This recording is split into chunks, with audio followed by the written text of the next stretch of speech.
In this lecture, we will continue our discussion on factor analysis. In the last lecture, we had given some preliminary introduction about factor analysis. We had also looked at as an example, if we have a covariance matrix sigma, how to verify whether a particular m order factor model holds for such a sigma matrix or not. We had also seen some important results concerning factor analysis. Specifically, we had these remarks at the end of the example. That remark 2 had when we had said that if we take m equal to p, then sigma can always be written as sigma equal to LL dash plus psi. Thus, an m factor model will always hold in such a situation. In the next remark, we had seen how the reduction in the number of parameters is affected when we have an m factor model. Now, let us look at the next important thing, which goes as remark 4.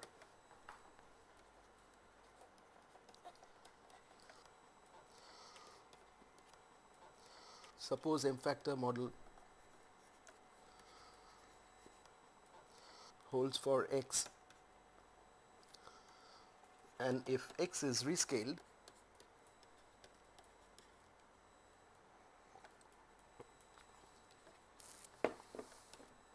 that is, if x is transformed to dx, wherein this D is a diagonal matrix. Remember, this is p by 1. So, this is a diagonal matrix d1, d2, dp. Then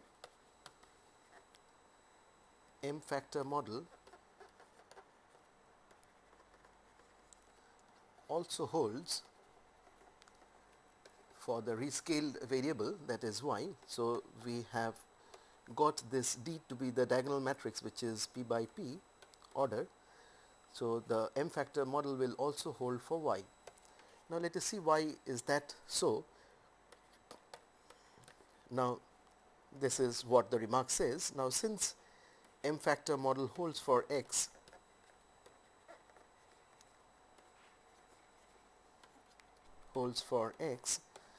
we can write this x as x minus mu, where mu is the mean vector. This is equal to L f plus epsilon, where L is a loading matrix, f is a vector of m specific factors, f is a vector of m common factors, and epsilon is a vector of p specific factors. So, this is what is the setup for the factor analysis. Now, if we pre-multiply this equation by this diagonal matrix D, what we get is that this dx minus d mu, that is equal to d LF plus d epsilon. Now, this dx we had earlier denoted by y. So, let that be equal to y, and let us denote this d mu by nu, that is equal to,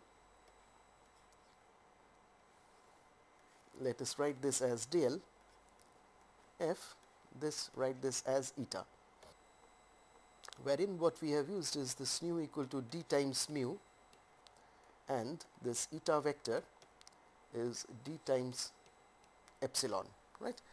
Now, this particular form here will represent, now this is an p by 1 dimensional random vector here. Now, this we can denote as some L star, say, that f plus eta. So, this looks as if it is an m factor model for this random vector y, provided the assumptions that we had usually in mind for the factor analysis model holds. Now, the vector of the common factors remains exactly the same. So, this is m by 1 vector. Now, what is the order of this eta? Eta, as it is defined, it is p by 1. Now, expectation of f, of course, nothing has changed from the previous equation. This will be equal to a null vector. Then the covariance matrix of this f vector, that would be an identity matrix of order m, because this is the m factor model for the random vector x. Now, concerning this eta, expectation of this eta vector will be expectation of d times epsilon. So, that will be equal to a null vector, and furthermore this covariance matrix of eta, this is equal to the covariance matrix of D times this epsilon vector. Now epsilon, as it is given here, this epsilon will have a covariance structure, covariance of epsilon equal to psi matrix, which is a diagonal matrix. That's what is the assumption for an M factor model. So that we will have here as D psi matrix times D transpose. So what would be the characteristics of this particular matrix? This matrix will also be a diagonal matrix, as we have this D and also D prime, which is exactly the same. So they are diagonal matrix. Psi, the starting matrix, is a diagonal matrix, and also we will have the covariance between F and eta. This would be covariance between F is unchanged, so this is D epsilon. Now expectation of F is equal to 0, so this is equal to expectation of F epsilon transpose times this D transpose. Because this F and epsilon are coming from the original M factor model, we will have in this particular model furthermore that covariance between F and epsilon, this would be equal to a null matrix, and hence this is what we will also have a null matrix. Thus we see that if we are having an M factor model to hold for x, then if x is rescaled, that is x is transformed to dx with D a diagonal matrix, we have been able to write this y minus nu is expectation vector of this y vector, which is equal to L star f times eta, wherein this f and eta satisfies the required conditions for an M factor model to hold. So this will imply that M factor model holds for y equal to dx. Right. Now we will look at the next important remark. This would be remark number 5, which will say that L and F in an M factor model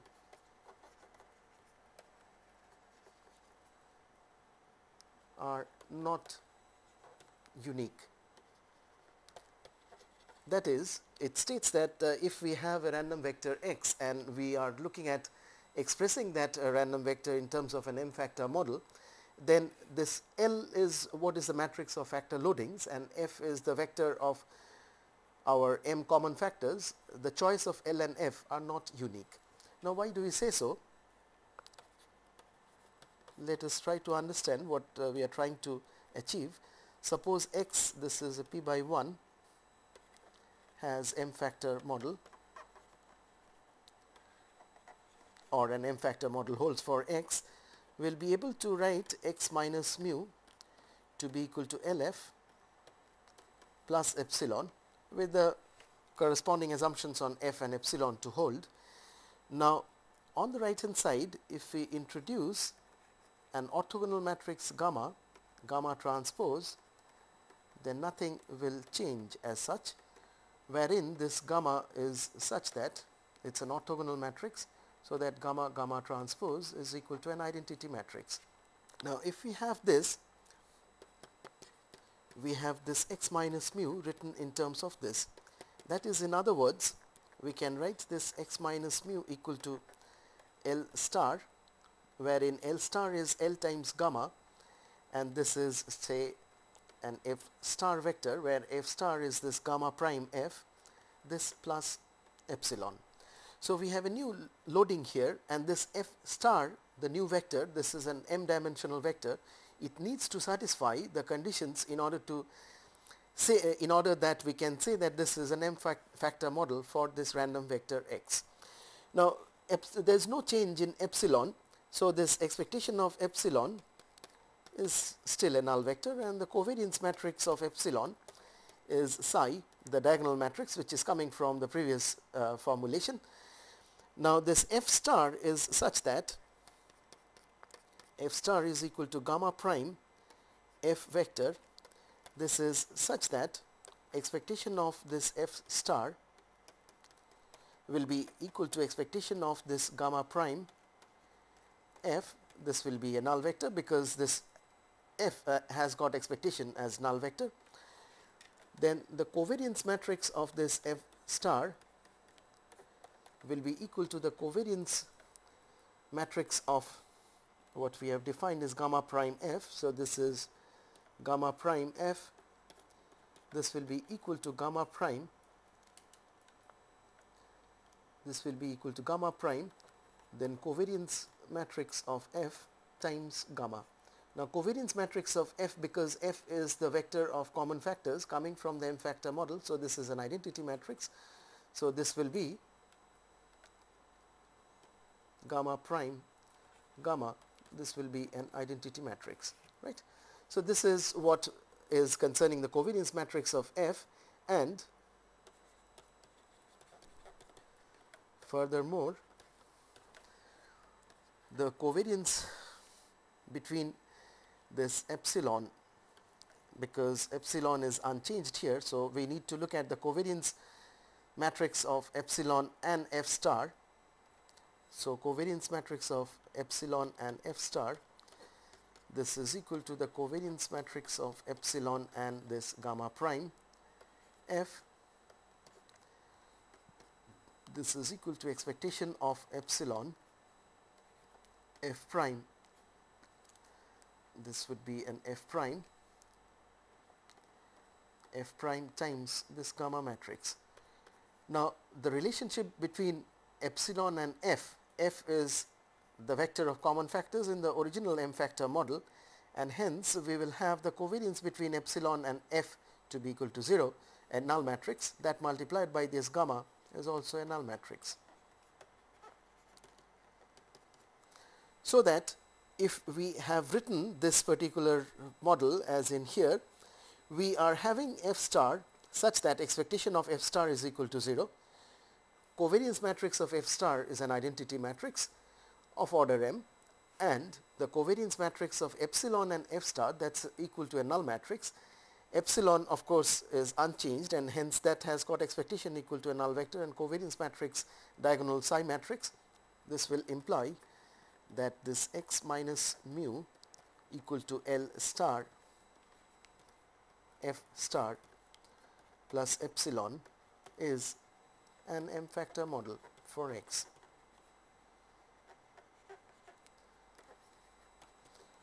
So what are we trying to see? We are trying to see that this is an m factor model for x with the loading matrix as L and the vector of common factors as f. Now the same can be expressed in terms of another L star, where L star is just equal to L times gamma matrix, where gamma is an orthogonal matrix. So this also has this representation. So we have a different loading matrix L star than the original starting L, and we have a different vector of common factors f star, which is different from the starting f. So the choice of L and f is definitely not unique. Now in order to make this particular choice of L and f unique, some additional conditions are sometimes imposed, like the following condition. Some conditions are imposed so as to have the m factor model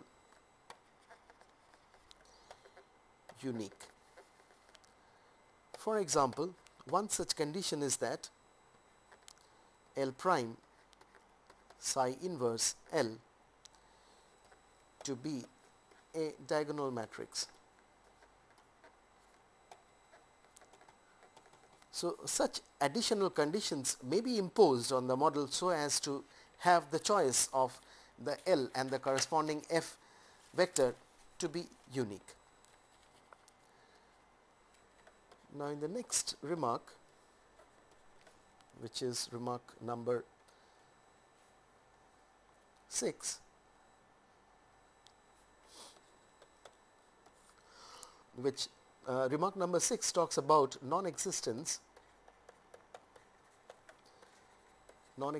of proper solution for M factor models. Now, in some situations, suppose we start from a variance covariance matrix as in sigma, we might get after the solution. Now, let me just write it, sigma equal to LL dash plus psi is what would lead us to believing that an M factor model holds for the original set of random variables p dimensional x. Now, in some situations, starting from a sigma matrix, we might still be able to solve this particular equation, but we might be getting psi i's. So, if we have psi i's negative, then the solution is not a proper solution. Why do we say so?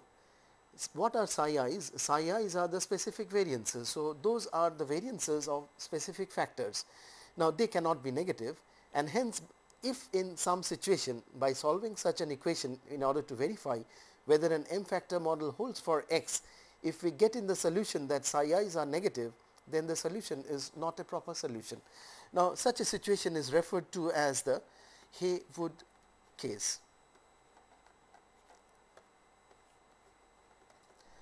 So, the Haywood case basically tells us that in order to get this solution, if we get psi I is negative, that solution is not a proper solution, and the terminology that is used in order to actually say such a case, you will say that it has some property like what is called the Haywood case, right.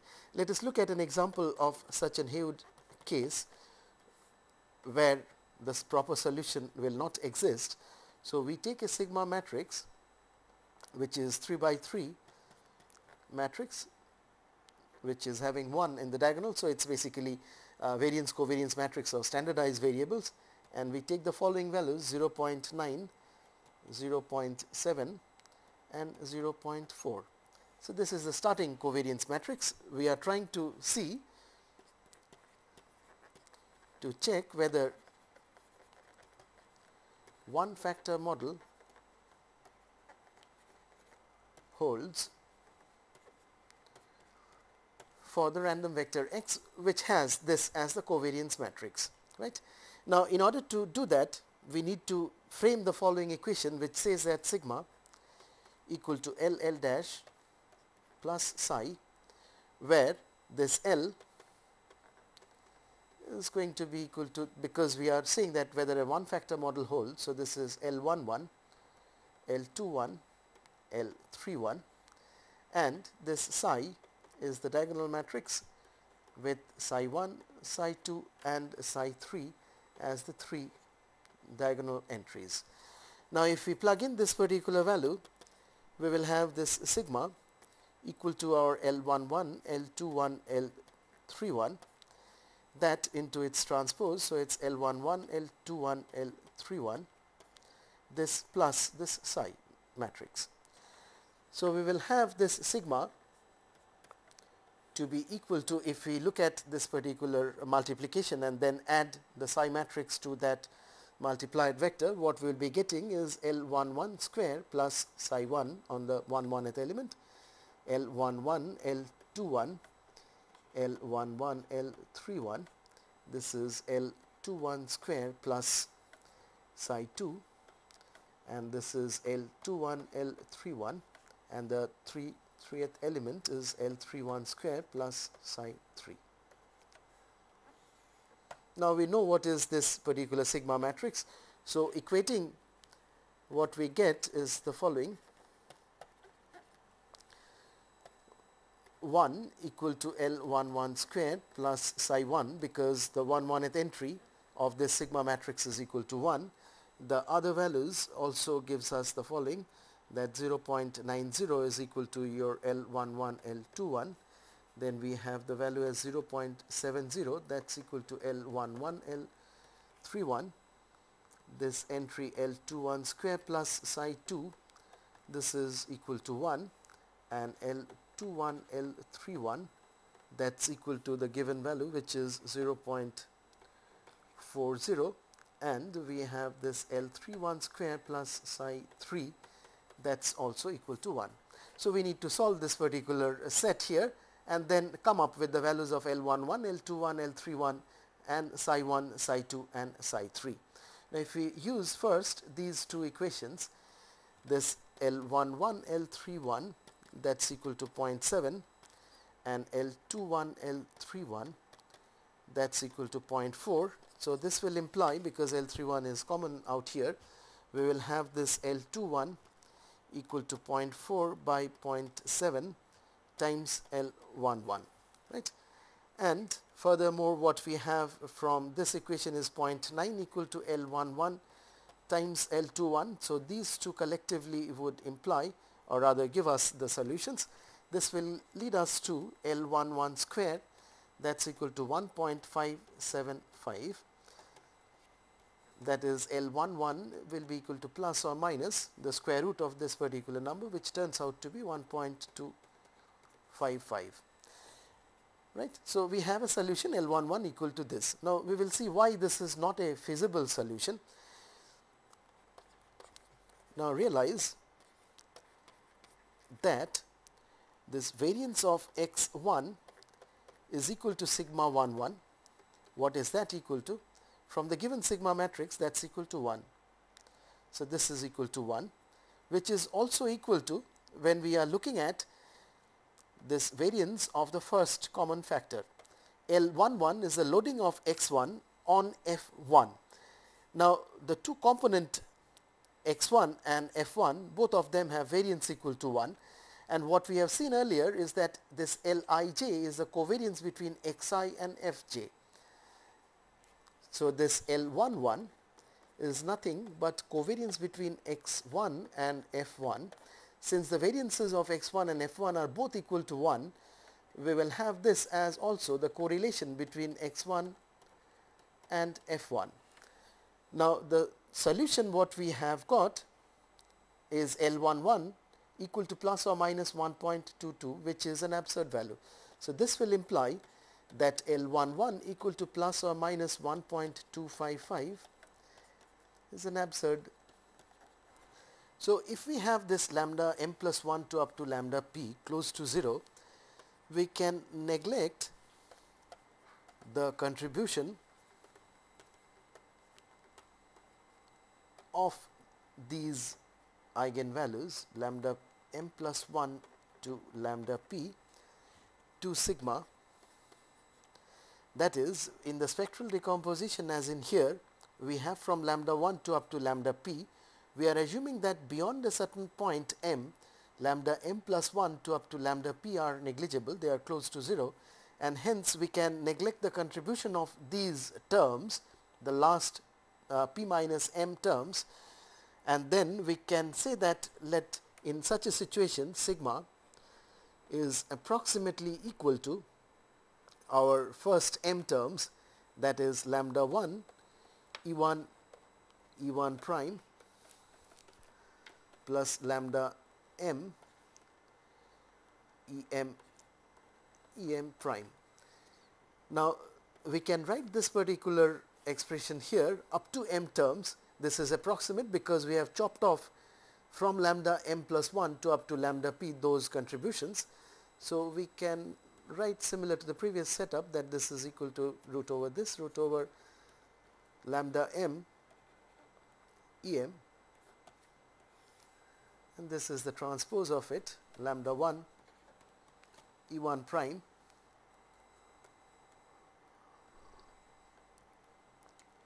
root over lambda m em prime, right. So if sigma is approximately equal to this, we can take the variance of the specific factors,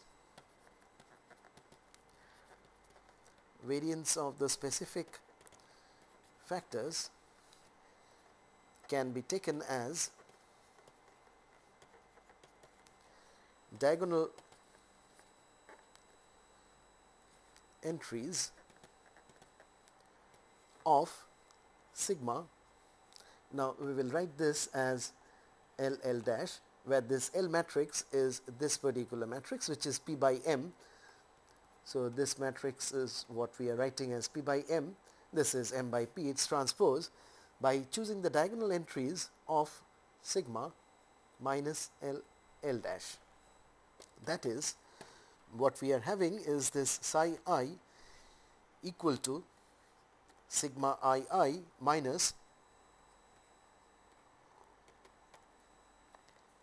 this Lij square for j equal to 1 to up to m.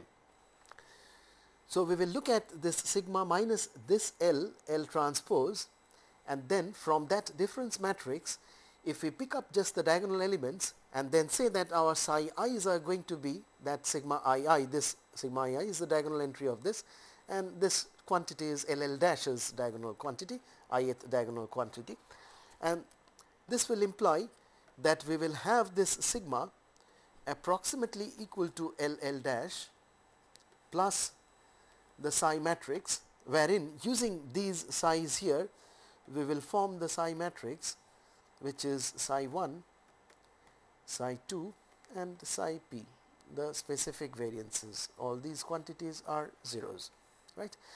Now, in this approximation, note that the diagonal entries of sigma would exactly match with the diagonal entries of LL dash plus psi, because LL dash is up to this particular term EM or lambda m terms, and psi is what we are taking as the diagonal entries of this particular difference matrix, and hence this sigma being approximated by LL dash plus psi, this approximation, in this approximation the diagonal entries will be exactly equal to 0, and the off diagonal entries of sigma and LL dash plus psi will differ.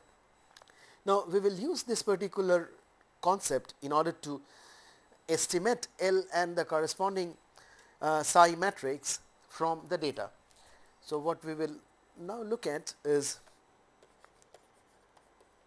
applying the above procedure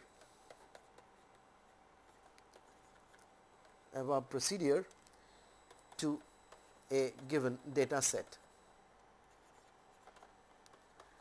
Now, the data set is comprising of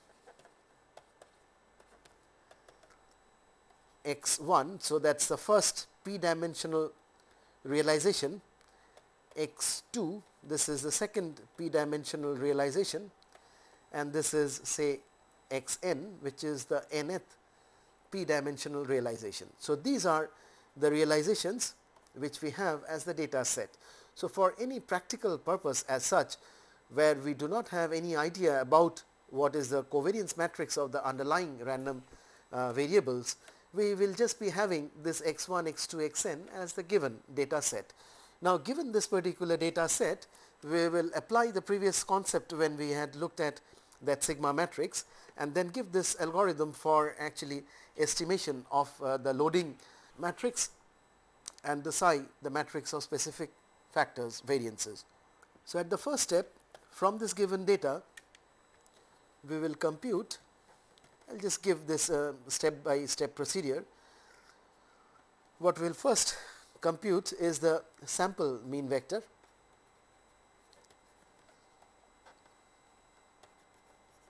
the observed sample mean vector. Given this is calculated, we will calculate the deviation vectors.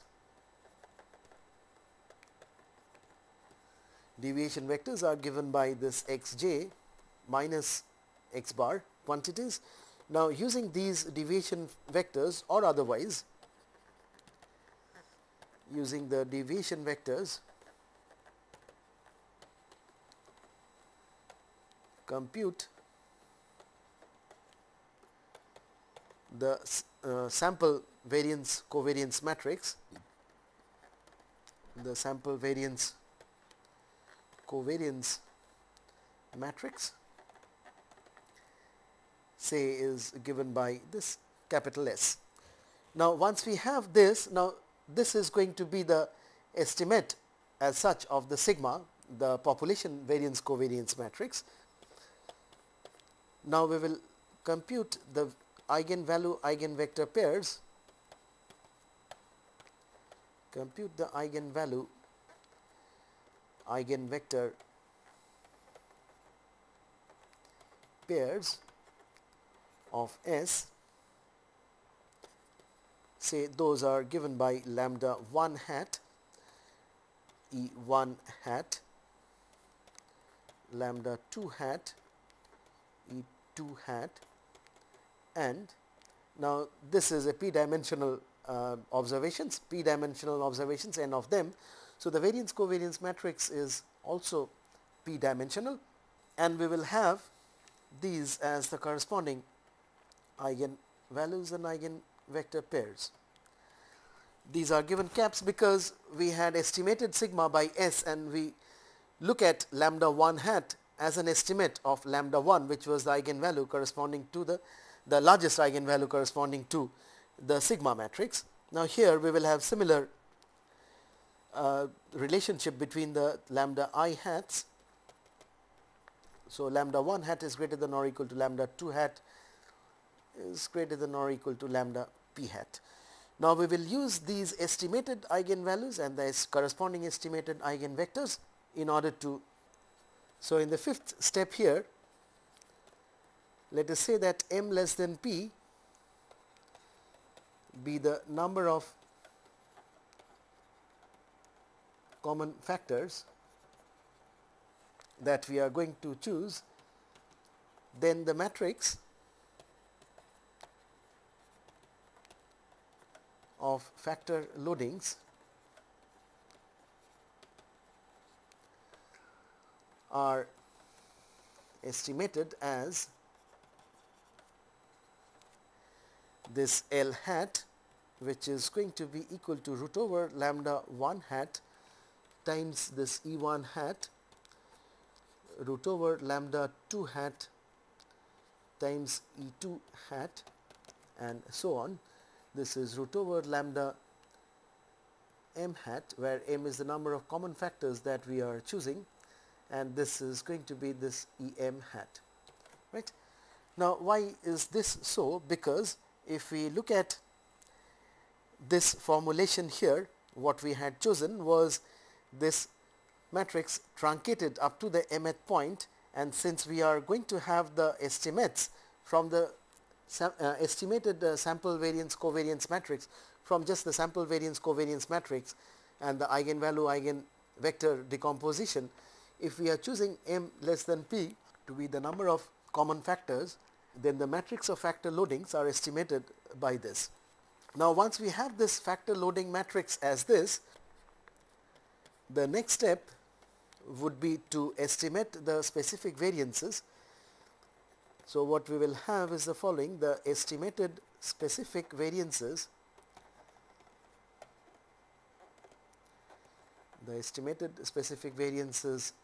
psi I hats are given by the diagonal entries of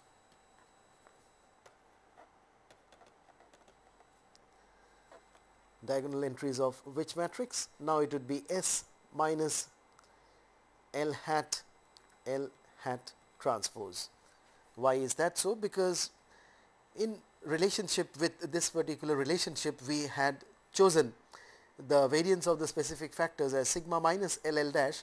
Now sigma is estimated by S, L is estimated by L hat, and hence we will be using this S minus L hat transpose. Its diagonal entries will be chosen as the specific as the estimates of the specific variances psi I.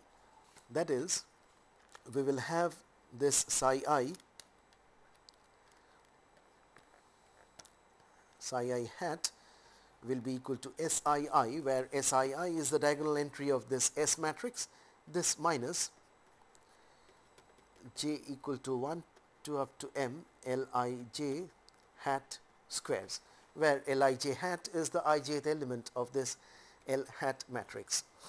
Now lastly, now that's what is the estimation, because L has been estimated as L hat corresponding to the m factor model, and this after this we will have this psi matrix to be estimated as psi hat matrix, which will have the entries as psi 1 hat, psi 2 hat and a psi p hat. Rest of the elements are zeros, which is given by this. The last thing as a remark, the communalities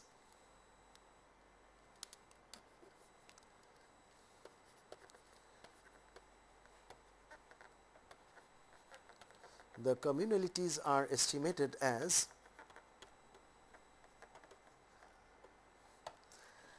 your hi hat square, which is just this particular term, because SII is equal to communality plus the specific variance, and hence this communalities for the different common factors are going to be given by Li hat square terms of this, right.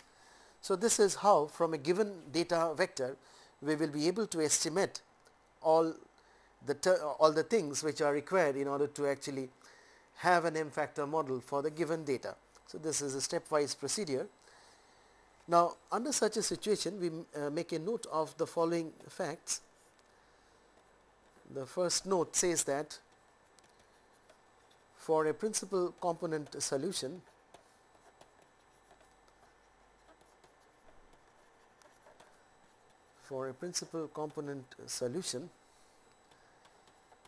the estimated factor loadings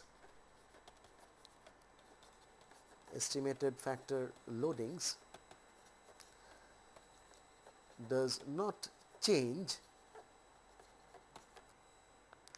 as the number of factors are increased.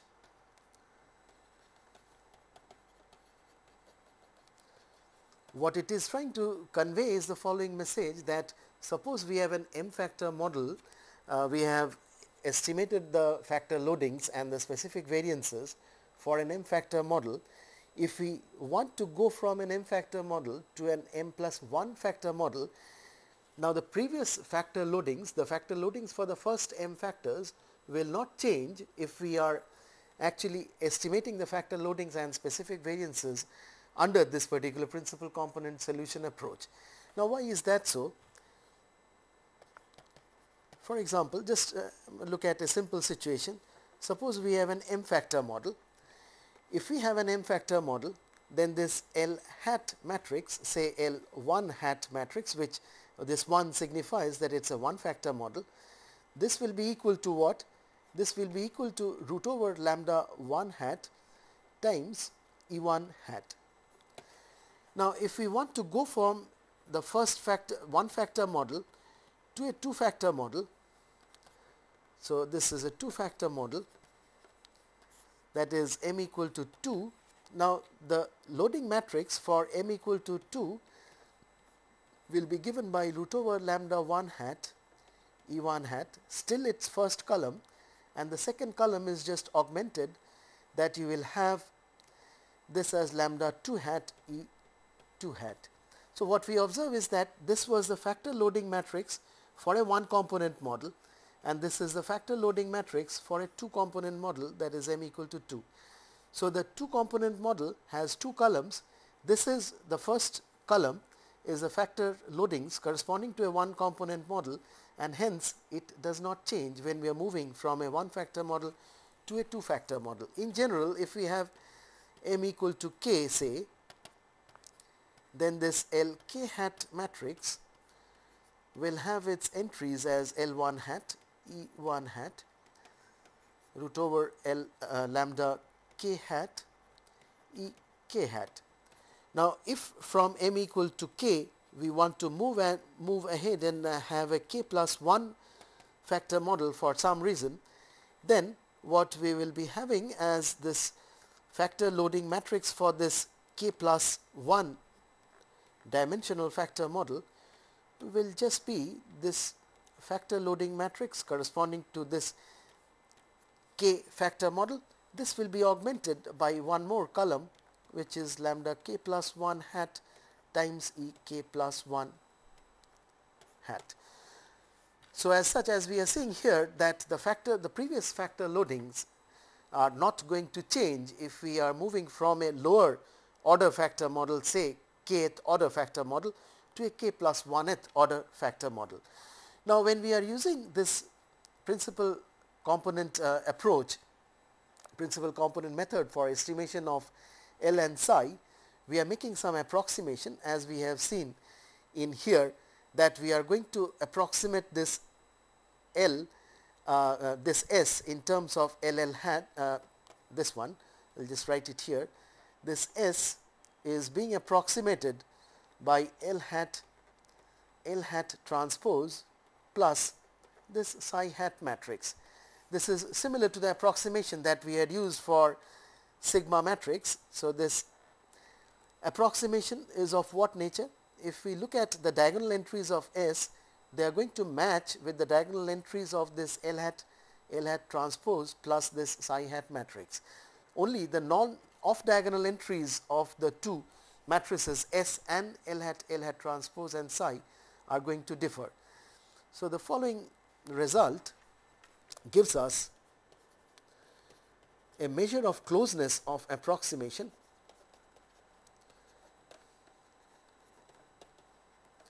Now, what is this approximation? This approximation is that S we are approximating by L hat transpose plus psi. Now, this is an important result which gives us the measure of closeness, some idea about the closeness of this approximation. If we denote by delta this difference matrix, which is S minus L hat transpose plus psi. So, this delta matrix is going to measure the degree of closeness of this approximation. So, let us denote these elements as small delta ij's. Then this summation of delta ij square sum over ij, which is also going to be equal to trace of this delta square matrix. This is a symmetric matrix. This is going to be less than or equal to summation lambda I terms, lambda I hat squares I equal to m plus 1 to up to p. So, what it says is that this delta matrix, the matrix of differences comprising of delta ij as the ijth element of this delta matrix, this sum of square of all these deviation matrix elements delta ij's. So, this is the sum of square of all the deviations is going to be bounded by its less than or equal to summation I equal to m plus 1 to up to p lambda I hat squares. Now, this summation is what? This summation is the contribution of lambda I hat squares for the remaining for the last p minus m eigenvalues. So, we had at the starting point said that this type of method is going to work well if we have the last p minus m eigenvalues to be negligible, and hence in such a situation this approximation would be very close. In the next lecture we will look at proving this particular result.